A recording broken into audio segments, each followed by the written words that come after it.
저는 목회자로서 매주 창세기를 강의하면서 최선을 다해서 성경을 연구하고 그리고 가장 적절하게 성도님들께 전달하기 위해서 노력할 것입니다. 그렇지만 무엇보다도 가장 중요한 것은 성경은 성령의 감동으로 기록된 것을 믿으십니까? 이 예배를 통하여 성령님께서 우리에게 감동을 주셔서 이 창세기를 통하여 우리가 정말 새로운 은혜를 충만하게 받을 수 있게 되기를 간절히 소원합니다. 등산 좋아하시는 성도님들 많이 계시죠? 근데 우리는 정말 높은 산에 오를 만한 기회는 없었을 것이 생각되지만 그야말로 에베레스트 같은 산을 등산하는 그야말로 산악인들에게 가장 중요한 미덕이 뭘까? 그것은 겸손이라고 생각이 됩니다. 창세기는 성경 66권을 들어가는 현관문과 같은 것이다. 이렇게 이해할 수 있습니다. 창세기는 창조의 이야기로 시작하고 그리고 요한계시록, 성경 66권의 마지막 권인 요한계시록은 새 창조의 이야기로 마감하게 되는 것입니다. 성경 전체는 창조로부터 시작해서 새 창조로 마감하는 대서사시다. 이렇게 이해할 수 있다는 것입니다. 그래서 제가 요한복음을 1년이 훨씬 넘게 강의한 후에 어떤 책을 가지고 말씀을 나눌까 많이 기도하고 생각 끝에 창세기를 할까 아니면 출애굽기를 할까 많이 생각했었습니다. 왜 그런 거 하니 성도님들께서 길게는 수십 년 동안 신앙생활 하시면서 창세기에 대해서는 많은 설교를 들으셨을 것이라 생각되고 적어도 한두 번은 창세기 강해를 들으셨을 것이다 생각이 돼서 그래서 창세기를 좀 피해야 되지 않나 이런 생각을 했었는데요. 창세기를 보지 않고 출애굽기를 들어간다. 이건 역시 그렇게 바람직하게 여기지지 않았습니다. 창세기와 출애굽기는 매우 밀접하게 연관되어 있기 때문에 그런 의미에서 창세기를 시작하게 된 것입니다. 창세기를 온전하게 이해하지 못하고 성경을 이해한다는 것은 거의 불가능에 가깝습니다. 그런 의미에서 저도 개인적으로 창세기를 깊이 있게 강의해보고 싶은 그런 바람이 커서 창세기를 결정하게 됐다는 것을 성도님들과 나누고 싶습니다. 한 가지 부탁드리고 싶은 것은 성도님들과 제 자신들에게 익숙함에서 오는 타성을 우리가 경계해야 될 거라고 생각합니다. 창세기 말씀은 거기에 나오는 인물들이나 사건들에 대해서는 이미 성도님들께 충분히 많이 알고 계실 거라고 생각합니다. 그런데 익숙함에서 오는 타성 때문에 우리는 깊이 들어가지 못합니다. 그래서 매주 창세기 말씀을 들을 때 마치 처음 가본 여행지처럼 처음 올라보는 산처럼 처음 대하는 것에 대해서는 늘 새로운 것에 대한 기대가 있지 않습니까? 마치 처음 듣는 이야기처럼 처음 올라가는 산처럼 그런 생경함을 가지고 말씀을 사모하는 마음으로 말씀을 들으실 수 있게 되기를 간절히 바랍니다. 창세기는 위대한 사건들과 위대한 족장들의 이야기로 가득합니다. 근데 무엇이 위대한 이야기인가? 그것은 위대한 이야기는 볼 때마다 새로운 관점을 우리에게 던져주기 때문에 위대한 이야기입니다. 지난번에 제가 설교 말씀 드릴 때도 다윗과 삼손의 이야기, 다윗과 밧세바의 이야기를 설교 드리면서 사실은 우리가 어렸을 때 교회 처음 나와서부터 듣는 이야기가 다윗과 삼손, 다윗과 밧세바 이야기인데 저는 설교를 준비하면서 여기에 또 이런 내용이 있었구나. 또 새삼스럽게 깨달아요. 볼 때마다 새롭게 느껴집니다. 그것이 위대한 이야기가 갖고 있는 특징이라고 할 수 있습니다. 세상의 문학은 아무리 유명한 책이라도 두세 번 읽으면 질려서 읽을 수가 없습니다. 그러나 성경은 훨씬 단순하게 기록되어 있는 부분들도 있다 할지라도 훨씬 깊이 있는 것을 새로운 관점을 우리에게 끊임없이 던져준다는 의미에서 이것은 위대한 이야기다. 성령님의 감동으로 기록된 것이다. 이것을 우리가 깨닫게 된다는 것입니다. 그래서 창세기 말씀을 이렇게 읽으시면서 그리고 말씀을 들으시면서 매주 주보에 미리 성경 본문이 나가지 않습니까? 그 본문을 미리 묵상하시고 제가 전하는 말씀과 한번 이렇게 견주어 보시고 또 성도님들 생각도 이렇게 한번 옆에 있는 성도님들과 나누시기도 하고 저에게도 좀 나눠주시기도 하면서 우리의 창세기 강해가 정말 풍성해질 수 있게 되기를 간절히 바랍니다. 우리가 새로운 관점이라는 것에 대해서 우리가 오해를 하게 되면 뭔가 특별한 것을, 특별한 해석을 내놓아야 된다는 강박증 같은 것이 있습니다. 이 성경신학을 연구하는 사람들의 경우에 그 박사과정 논문을 쓰게 되면요.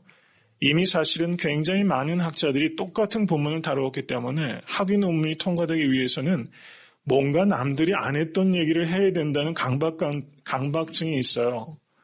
그래서 써놓은 것이 교회에 전혀 도움이 안 되고 그리고 해석적으로 말이 안 되는 이야기들을 하는 학자들이 굉장히 많이 있다는 것입니다.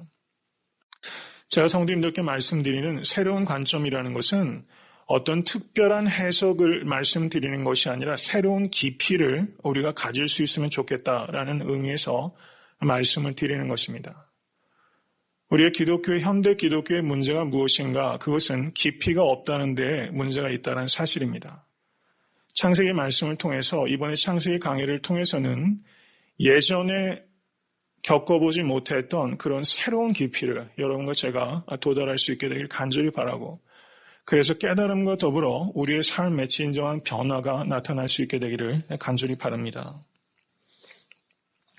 오늘은 창세기 전체의 서론에 대해서 말씀을 나누고자 합니다. 제가 굳이 매번 성경 각 권을 강의할 때마다 서론의 시간을 갖는 이유는 서론이라는 부분은 사실 굉장히 딱딱한 부분이에요. 그럼에도 불구하고 제가 고집스럽게 요한복음 서론, 창세기 서론 이렇게 서론을 먼저 말씀을 드리는 이유는 나무를 보기 전에 숲을 보는 일이 매우 중요하기 때문에 말씀을 드리는 것입니다. 창세기 전체 50장에 해당되는 그 하나하나의 세부적인 내용을 보기 전에 마치 우리가 병원에 가면은 엑스레이를 찍으면서 여러분 그 정기적인 체크업을 하지 않습니까? 엑스레이나 MRI를 찍으면서 우리가 몸의 상태를 전체적으로 살펴보는 것처럼 창세기를 세부적인 부분들을 바르게 이해하기 위해서는 창세기 전체에 대한 전체적인 조망이 필요하다는 사실입니다. 그래서 저는 창세기를 강의하기에 앞서 먼저 창세기 서론을 말씀드리는 것입니다. 창세기, 왜 성경의 첫 권을 창세기라고 이름을 붙이게 되었는가? 명칭의 유래에 대해서 말씀을 드리겠습니다. 구약 성경의 저자들은 성경 각 권의 이름을 따로 만들지 않았습니다. 지금 우리가 부르는 성경의 각 권의 이름은 후대에 붙여진 이름이라는 것입니다. 그래서 유대인들은 구약 성경의 그 책의 이름을 정할 때 어떻게 정하는 거 아니? 창세기는 어떻게 시작합니까? 태초에 하나님이 천지를 창조하시니라. 가장 처음에 나타나는 단어가 태초에라는 단어입니다. 구약 성경은 유대인들은 각 권의 제일 처음에 나오는 단어로 그 성경의 이름을 정하게 된다는 뜻입니다. 태초에라는 단어가 히브리 말로 버레시트라는 단어입니다. In the beginning. 창세기에 히브리 사람들이 창세기를 부를 때는 버레시트라고 부른다는 사실이죠. 이것이 유대인들의 관습입니다. 그런데 후대에 사람들이 구약 성경의 이름을 지칭할 때는 주전 약 2세기경, 약 250년 경쯤에 유대 랍비들을 불러서 그 구약 성경을 번역시키게 됩니다. 그것을 셉투아진트라고 합니다.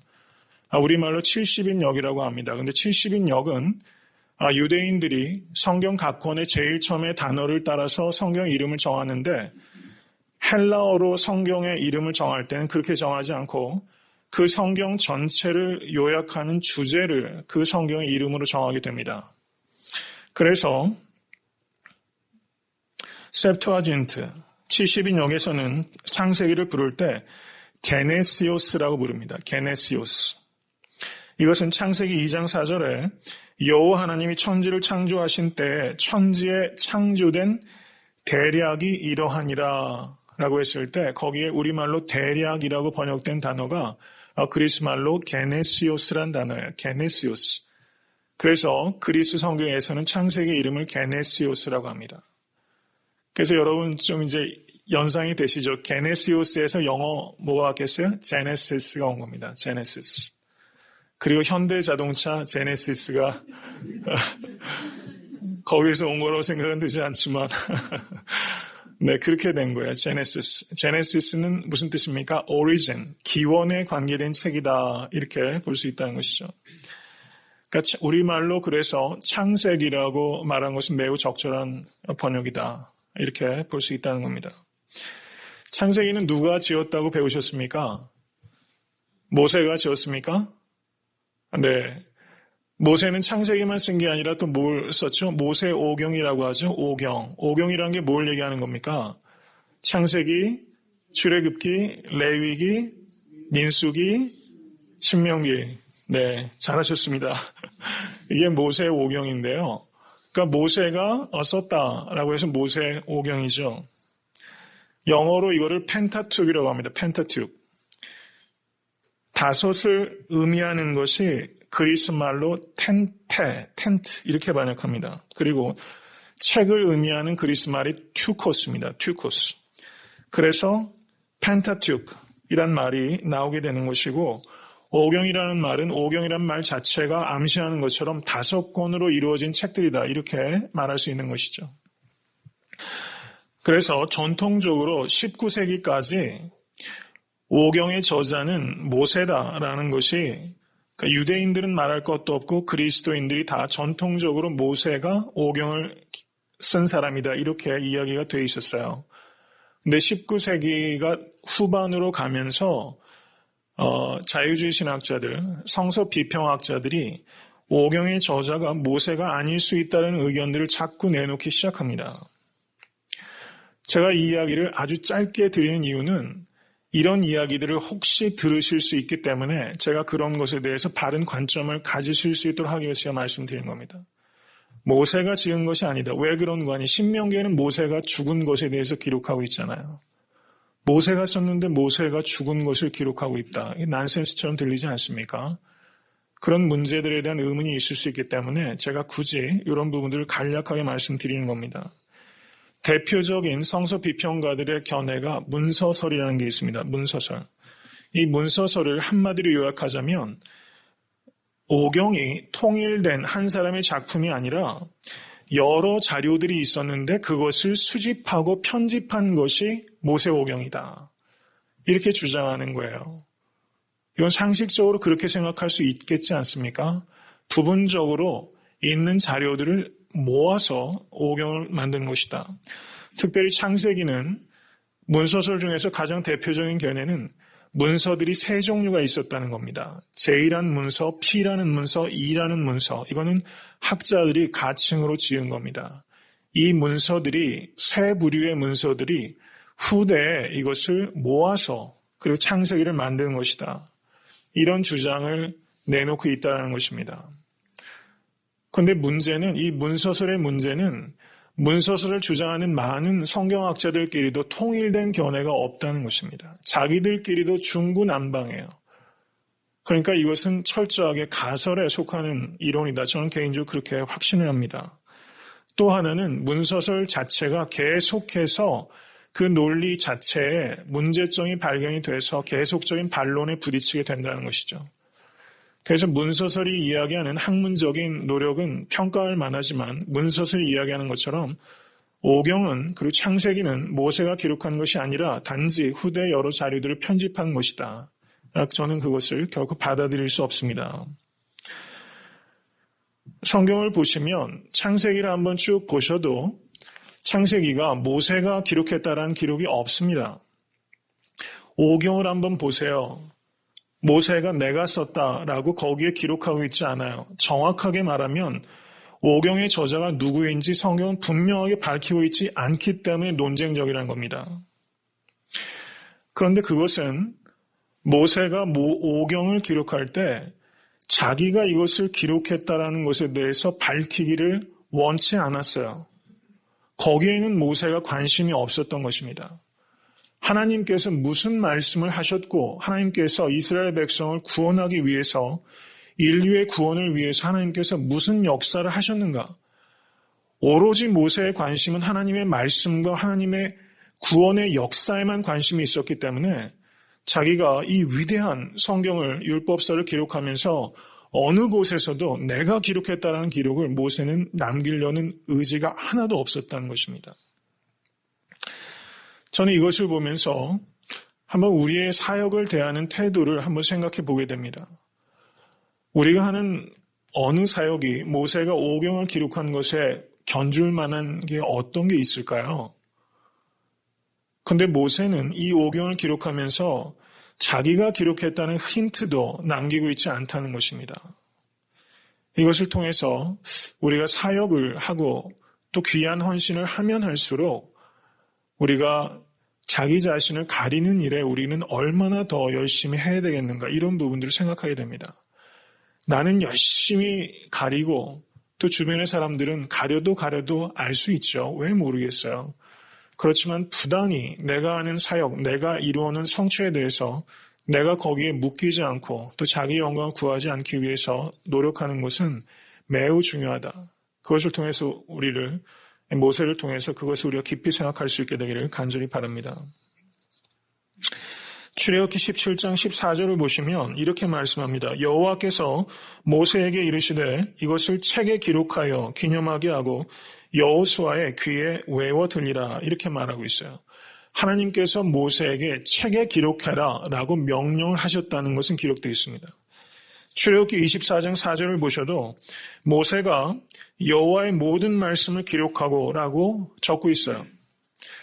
그러니까 모세가 저술하는 역할들을 많이 감당했다는 것은 분명히 알 수 있다는 사실입니다. 그리고 신약 성경을 보셔도 마태복음 8장 4절, 19장 8절, 마가복음 1장 44절, 10장 5절, 12장 26절, 누가복음 5장 14절, 16장 31절, 요한복음 5장 47절. 여러분 이렇게 빨리 얘기하면 못 적으시죠? 근데 제가 얘기하는 이유는 CD를 들으시란 얘기예요. CD 들으셔야 됩니다. 그래서 제가 이렇게 빨리라도 얘기를 하는 거예요. 공부하시라고. 여기에 보면은 예수님께서 모세 오경의 저자가 모세라는 것을 암시하고 계시다는 겁니다. 예수님께서 오경의 저자가 모세라고 직간접적으로 암시하셨어요. 저는 성서 비평가들의 말을 보다 예수님의 말씀을 믿습니다. 그래서 오경을 모세의 저자라고 믿습니다. 일단은 하나님께서 모세에게 기록하는 명령을 주셨습니다. 그런데 한번 가정을 해보세요. 성도님들께서 모세라고 한번 가정을 해보세요. 성도님들을 통하여 출애굽 사건을 일으키시고 10가지 놀라운 기적을 행하시고 홍해가 갈라지고 여러분 그런 일들을 겪으시면서 노트 안 하시겠어요? 노트 안 하실 수 있겠습니까? 카메라가 하나 있다고 해보세요. 얼마나 사진을 찍어댔겠어요? 모세는 그 모든 기적을 눈으로 본 사람이고 그리고 하나님의 율법을 시내산에서 받은 사람입니다. 모세가 그것을 기록에 남기고 싶은 욕구를 어떻게 이기겠어요?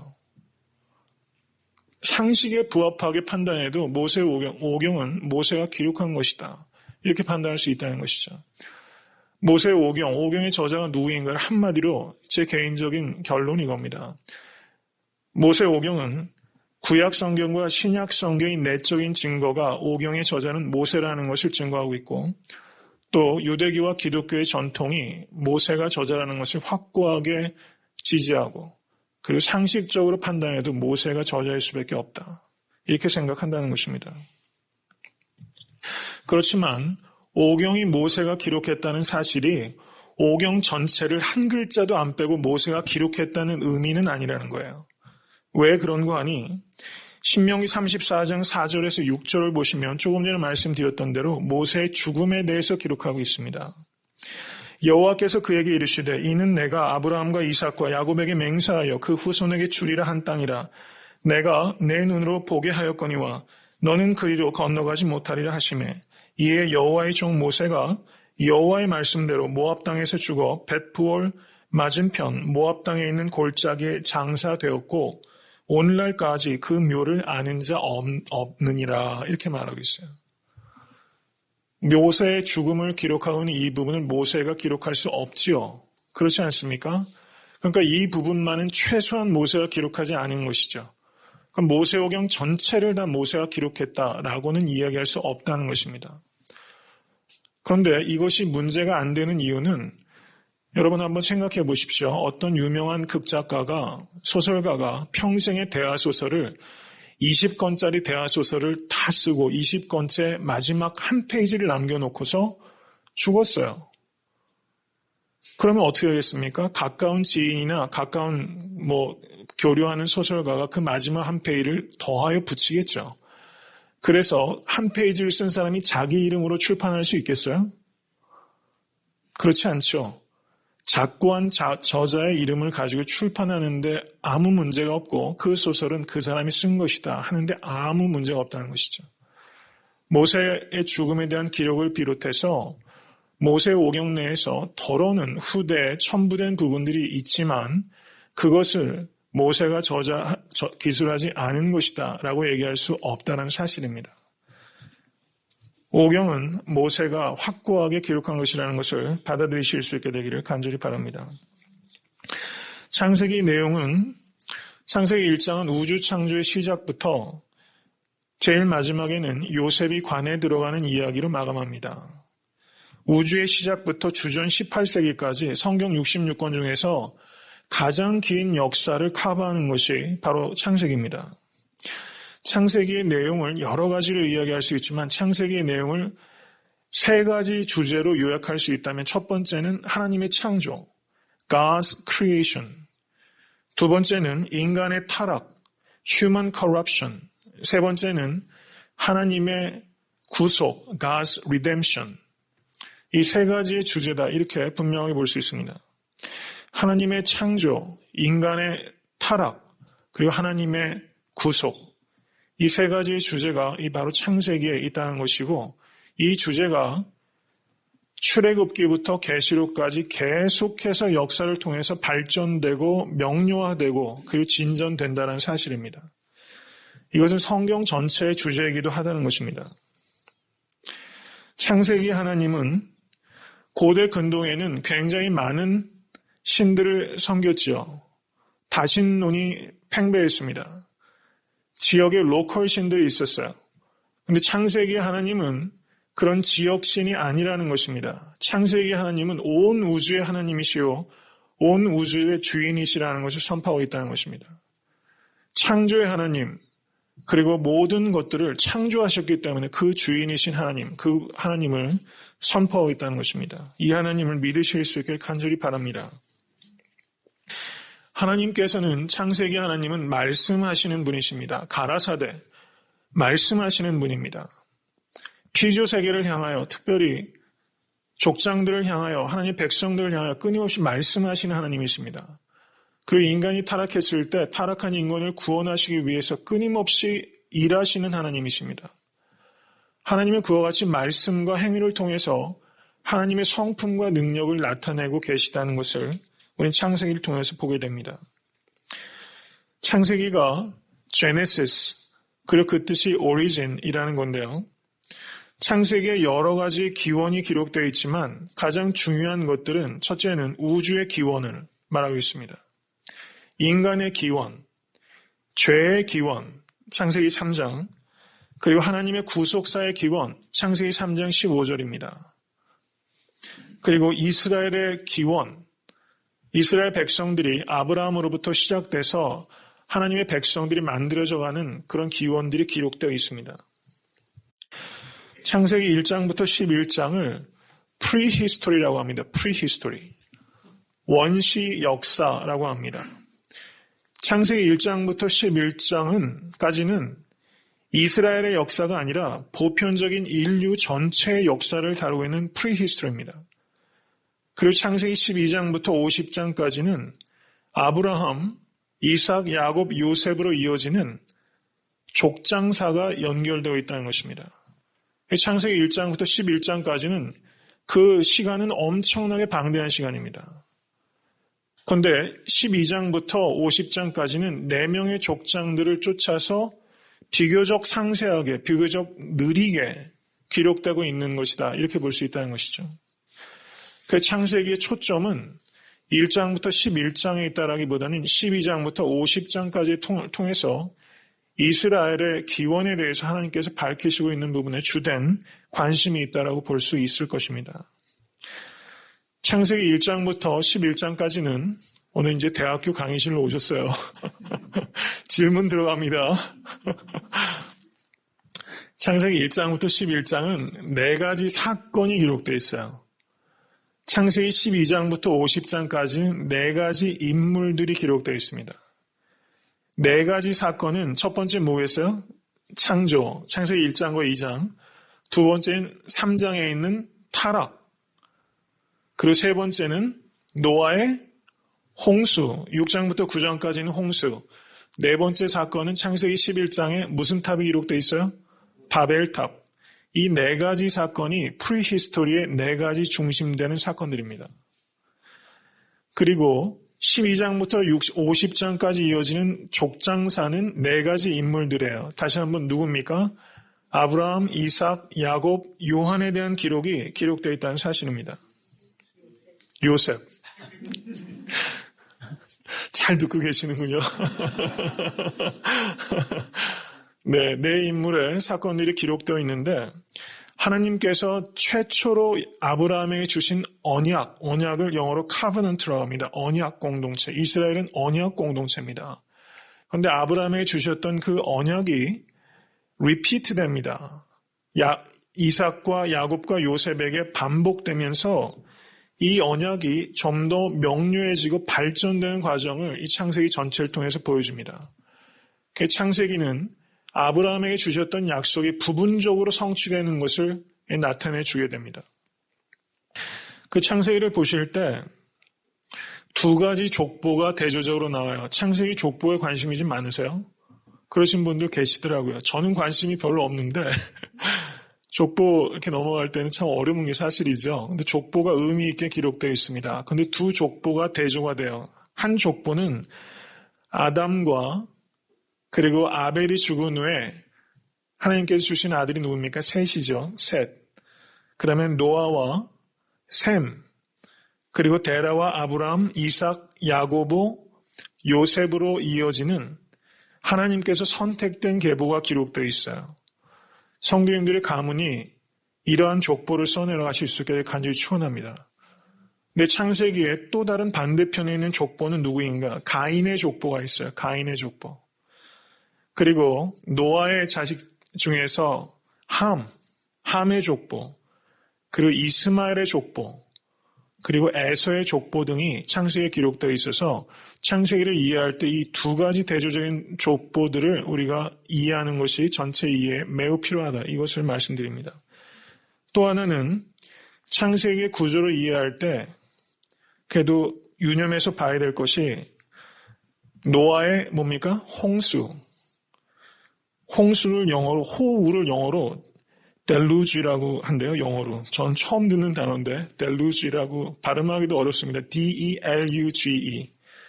The Great Deluge.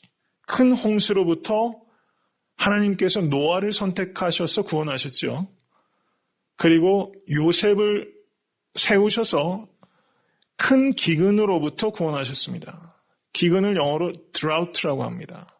그러니까 D자로 시작하는 한 번은 델루지라는 큰 홍수로부터 하나님의 구원을, 그리고 한 번으로는 Great Drought, 큰 기근으로부터 이스라엘 백성을 구원하신 하나님의 구원의 이야기가 대조적으로 기록되어 있다. 이것을 우리가 이해하고 보면 훨씬 이해에 도움이 될 거라고 생각이 됩니다. 창세기 12장 1절에서 3절을 한번 보시기 바랍니다. 같이 한번 읽겠습니다. 여호와께서 아브라함에게 이르시되 너는 너의 본토 친척 아비집을 떠나 내가 네게 지시할 땅으로 가라. 내가 너로 큰 민족을 이루고 내게 복을 주어 내 이름을 창대케 하리니 너는 복의 근원이 될지라. 너를 축복하는 자에게는 내가 복을 내리고 너를 저주하는 자에게는 내가 저주하리니 땅의 모든 족속이 너를 인하여 복을 얻을 것이니라 하신지라. 이것이 아브라함에게 주셨던 하나님의 최초의 약속이었습니다. 여기서 하나님의 약속은 4가지입니다. 첫 번째는 땅에 대한 약속이에요. 두 번째는 큰 민족에 대한 약속입니다. 세 번째는 하나님과 아브라함과 후손들과의 특별한 관계에 대한 약속입니다. 네 번째는 아브라함을 통하여, 아브라함의 후손을 통하여 모든 족속이 복을 받게 될 것이다 하는 4가지 약속입니다. 이 네 가지 약속이 아까 말씀드린 대로 이삭과 야곱과 요셉을 통해서 계속적으로 그들의 삶의 중요한 순간순간마다 확인이 되고 그것이 명료해지고 또 발전되어가는 과정을 보여줍니다. 먼저 땅에 대해서 간단히 말씀을 드리면 12장 1절을 보시면 지시한 땅이라고 말합니다. 지시한 땅. 굉장히 모호하게 말하고 있는 거죠. 지시한 땅. 근데 12장 7절을 보시면 이 땅이라고 말합니다. 그리고 13장 5절을 보시면 보이는 땅이라고 하나님께서 말씀하세요. 보이는 땅. 그리고 17장 8절을 보시면 가나안 일경이라고 말하면서 처음에 지시한 땅이라고 모호하게 불분명하게 말씀하셨던 그 말씀이 가나안 일경이라는 표현으로 정확하게 그 땅이 무엇인지를 말씀하는 것으로 발전되어 있다는 사실입니다. 그리고 이 약속은 가나안 땅에 대한 약속은 언제 성취가 됩니까? 여호수아를 통하여 가나안 땅이 정복될 때야 성취가 되죠. 아브라함이 죽을 때 아브라함이 얻은 땅은 고작 아내를 위한 묘짜리 정도밖에 없었습니다. 그리고 이삭은 우물 몇 개밖에 얻지 못했어요. 야곱은 세겜 근처에 땅을 조금 얻었을 뿐입니다. 제가 드리는 말씀은 하나님께서 아브라함에게 주셨던 그 약속이 성취되기까지 숱한 시간이 걸렸다는 사실입니다. 민족에 대한 큰 민족을 이룰 것이다 하나님의 약속은 어떻습니까? 땅의 티끌처럼 그리고 하늘의 뭇별처럼 너의 자손들이 큰 민족을 이룰 것이다 그랬는데 그 약속을 받았던 아브라함이 아들 이삭을 낳을 때가 언제입니까? 100세 때 25년 기다렸습니다. 이삭이 언제 결혼했습니까? 성경에 제일 노총각의 대명사 이삭 40살에 결혼했습니다. 40살에 결혼해서 첫 아들 언제 낳았어요? 야곱과 에서를 몇 살에 낳습니까? 20년 뒤에 60세에 아들을 낳았어요. 20년을 기다려가지고 쌍둥이를 낳습니다. 기도 많이 해서 낳았다고 성경은 기록하고 있어요. 야곱의 두 아내 레아와 라헬이 있죠. 라헬이 어떻습니까? 불임 때문에 오래 고생하죠. 그러다 결과적으로는 또 라헬이 둘째 아들 베냐민을 낳다 죽게 되죠. 아들을 낳고. 그리고 창세기 46장 27절을 보시면 야곱의 족속들이 애굽에 갈 때 몇 명이었습니까? 70명이죠. 하늘의 뭇별과 땅의 티끌이 70개밖에 안 됩니까? 그러니까 하나님의 약속이 지금 얼마나 더디게 성취되고 있는가 하는 것을 말씀드리는 겁니다. 이것을 통해서 하나님의 약속, 하나님의 일하시는 방식에 대해서 우리가 이해하는 것이 필요하다는 것입니다. 한번 저를 따라해 보시기 바랍니다. 더딜지라도 그러나 반드시 성취가 됩니다. 하나님의 약속은 더딜지라도 그러나 반드시 성취가 됩니다. 하나님께서는요, 우리에게 약속을 주시면서 여러분 어디 여행 가시려면 요즘은 당연히 GPS를 가지고 하지만 얼마 전까지는 맵퀘스트를 가지고 프린트아웃 하잖아요. 하나님은 우리에게 순종하러 하시면서 맵퀘스트에서 프린트아웃해서 휙 던져주시지 않으세요. 처음부터 끝까지 다 알게 안 하십니다. 여러분 운전하시다 보면 어떨 때는 앞에 안개가 쫙 가리키죠. 그래서 이거를 운전을 해야 되나 말아야 되나 이렇게 생각하시는데 막상 운전하면 또 가져요. 10m, 20m 정도가 보여요. 10m 가면 또 앞에 10m가 보이고 또 믿고 가면 또 10m가 보이고 그렇게 가고 가서 목적지에 도달하시지 않습니까? 하나님의 방법이 흡사 이런 식일 경우가 거의 대부분이라는 겁니다. 아브라함에게도 지시한 땅, 이 땅, 보이는 땅, 가나안 일경 하면서 하나님께서는 안개 속을 매 순간 하나님을 의지하면서 때때로 인간이기 때문에 아브라함도 실수가 많고 모든 족장들이 실수가 많죠. 그래서 약속의 성취가 더뎌지기도 합니다. 그렇지만 더딜지라도 그러나 반드시 하나님의 약속은 성취된다는 것을 믿으실 수 있게 간절히 축원합니다. 그래서 구약성경 창세기에 나타나는 모든 사건들은 이와 같은 하나님의 약속, 창세기 12장 1절 3절에 네 가지 약속이라는 관점에서 사건을 이해할 때 바르게 이해된다는 사실입니다. 이것을 성도님들의 삶 가운데 적용한다면 성도님들이 개인의 삶에 여러 가지 과정들이 있지 않습니까? 그리고 인류 역사의 발전 과정도 있습니다. 이것도 하나님의 구속사라는 관점에서 바라볼 때 내 삶의 문제를 바르게 이해할 수 있는 눈이 열리게 된다는 사실입니다. 믿음이란 그런 거시적인 관점을 갖는 겁니다. 코앞의 문제에 연연해서 일희일비하는 것이 아니라 하나님의 구속사 전체의 관점에서 나 개인의 삶을 바라보고 지금 세상이 돌아가는 소리들이 얼마나 우리를 낙담하게 하는 일들이 많습니까? 정말 인간성 파괴의 시대를 우리 살고 있는지 몰라요. 불안한 시대를 살고 있습니다. 그렇지만 하나님께서 이 구속사를 우리 눈에 보이지 않지만 하나님께서 견고하게 반드시 더딜지라도 반드시 약속을 이루어 가신다는 것을 믿으실 수 있게 간절히 축원합니다. 그때 개인의 삶도 이해가 되는 것이고 또 우리가 살아가는 이 역사 속에서도 방관자가 되거나 그냥 분노하는 자가 되는 것이 아니라 적극적으로 우리가 하는 일들을 책임감 있게 할 수 있는 그런 성도가 된다는 사실입니다.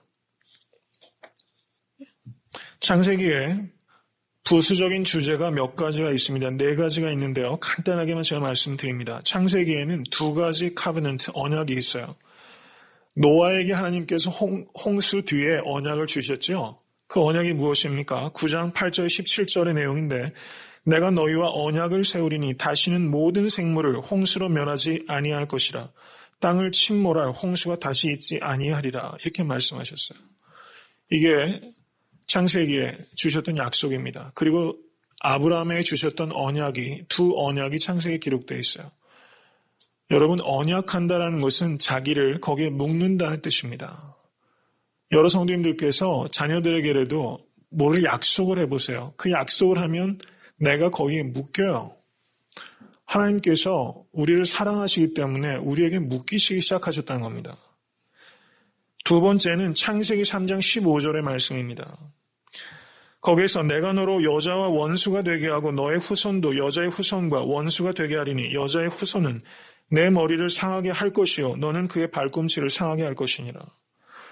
여기에서 여자의 후손은 예수 그리스도에 대한 예언임을 믿으실 수 있기를 간절히 바랍니다. 이것을 원복음, 프로토 유앙겔리온이라고 합니다. 원복음. 예수 그리스도의 십자가의 대속의 사건에 대해서 제일 처음으로 언급하고 있는 것이 창세기 3장 15절이라는 사실입니다. 예수님을 믿지 않는 유대인들은 그렇게 해석하지 않습니다. 그렇지만 우리는 이 말씀을 통하여 예수 그리스도 사건을 읽는 것입니다. 3번째는 창세기를 보시면요. 하나님께서 약한 사람, 어린 사람을 오히려 약속의 후사로 세우셨어요. 장자를 종종 택하지 않으셨습니다. 가인을 택하셨습니까? 셋을 택하셨습니까? 가인이 아니라 셋을 택하셨어요. 이스마엘이 아니라 이삭을 택합니다. 에서가 형입니다. 그런데 에서 대신에 야곱을 택합니다. 인간적으로 보면 에서가 훨씬 댐댐이가 낫습니다. 남자답고 화통하고 멋진 사람입니다. 막힘이 없고. 그 야곱은 댐댐이가 영 아니죠. 그런데 하나님께서 어떻습니까? 로마서에서도 사도 바울이 이야기하지만 그 야곱을 택한 것은 둘이 쌍둥이에요. 그리고 태중에 있을 때입니다. 이 말은 하나님께서 택하심이라는 것은 우리가 무엇을 했기 때문에 택한 것이 아니라 하나님께서 주권적으로 은혜로 택하셨다는 것을 창세기는 그런 것들을 우리에게 가르치고 있다는 사실입니다. 루벤이 장자입니다. 루벤이 아니라 유다를 통해서 예수 그리스도께서 오신다는 사실입니다. 그리고 창세기에 계속해서 강조되고 있는 또 다른 중요한 띠임은 불임입니다. 불임. 사라도 불임 때문에 고생했죠. 리브가도 불임 때문에 고생합니다. 20년이 지나서 쌍둥이를 낳습니다. 라헬도 불임 때문에 고생을 겪어요. 그리고 이 불임의 모티브가 성경 전체에 계속 반복됩니다. 사무엘의 어머니 한나도 불임 때문에 고통을 겪죠. 그리고 누가복음을 보셔도 세례 요한의 어머니 엘리사벳도 불임 때문에 고통을 겪습니다. 이런 불임을 통하여 고통을 겪고 하나님의 후사가 이어지는 것을 통하여 하나님께서는 이 모든 일들을 다스리시고 이끌어 가시는 분은 하나님이시라는 것을 여성의 불임을 통하여 상징적으로 우리에게 보여주시는 것이고 우리의 구원은 전적으로 하나님의 주권적인 은혜라는 것을 가르쳐주고 계시다는 사실입니다.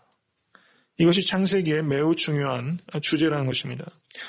네 번째 중요한 주제는 요셉의 이야기 중에서 야곱의 12아들 중에서 유다가 부상합니다. 유다에 대한 이야기가 38장 이하에 나옵니다. 근데 유다가 요셉이 베냐민을 잡고 있을 때 유다가 뭐라고 말합니까? 자기를 대신 종으로 삼아달라.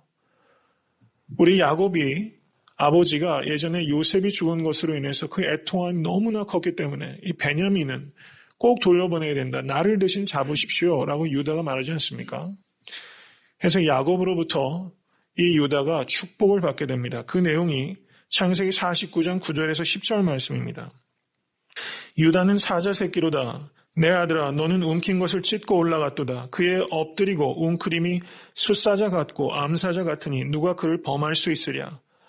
홀이 유다를 떠나지 아니하며 칠이자의 지팡이가 그 발 사이에서 떠나지 아니하시기를 실로가 오시기까지 미치리니 그에게 모든 백성이 복종하리로다. 이렇게 말하고 있어요. 이것은 다윗 왕조에 대한 예언이면서 또 더 크게는 예수 그리스도가 유다 지파를 통해서 오실 것에 대한 예언입니다. 이 유다 지파에 대한 이 야곱의 예언을 통해서 우린 예수 그리스도의 사건을 또 읽을 수 있다는 사실입니다. 이것이 중요한 창세기의 또 다른 주제들입니다.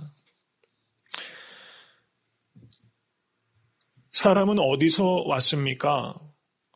나는 어디서 왔는가? 여러분 유행가의 주제 같지만 정말 그게 우리의 큰 관심사입니다. 나는 도대체 어디서 왔는가? 무엇을 해야 하는가? 어디로 가는 것인가? 여러분 예수님 믿었다고 해서 이런 질문들로부터 완전히 자유로우세요? 나는 어디서 왔고 무엇을 해야 하고 어디로 가는가? 아마 많은 분들이 이 질문 가지고 씨름할 것이라고 생각합니다. 혹은 이런 문제 가지고 씨름해야 될 시간들이 분명히 올 것입니다. 이것은 인생의 의미와 가치에 대한 질문입니다. 근데 이러한 질문은 나를 탐구한다고, 인간을 탐구한다고 얻을 수 있는 대답이 아니라는 것입니다. 이것을 믿는 것을 신앙이라고 합니다. 그러면 이런 질문들, 나는 어디서 왔고, 무엇을 해야 하고, 어디로 가는 것인가, 나의 기원과 내 존재의 목적과 그리고 내 존재의 결과가 무엇이 될 것인가, 이 질문은 철학적인 연구를 통해서 얻을 수 없습니다. 그럼 이 대답을 얻지 못하는 인생은 허무한 것입니다. 세상에서 아무리 많은 것들을 누려도 이 질문에 대해서 대답할 수 없는 사람은 결국에는 허무한 것이 될 수밖에 없다는 사실입니다. 창세기는 하나님을 저를 따라하시기 바랍니다. 우주의 창조자시오, 인도자시오, 완성자이심을 선포합니다. 우주의 창조자시오, 인도자시오, 완성자이십니다. 창세기는 이것을 우리에게 선포합니다. 우주의 창조자시오, 인도자시오, 완성자이시다. 하나님께서는 나를 창조하셨고 나를 인도하시며 나를 완성하시는 분이시다. 이것을 받아들일 때 우리는 인생의 궁극적인 의미와 가치의 문제에 대한 대답을 얻게 된다는 사실입니다. 이제 여러분과 저는 창세기를 본격적으로 이제 연구할 수 있는 준비가 되었습니다. 한 주간 동안에 창세기 전체를 한번 통독해 오시기를 바랍니다. 그리고 기대를 가지고 기도하면서 창세기라는 대서사시를 겸손한 마음으로 같이 들을 수 있게 되기를 간절히 바랍니다.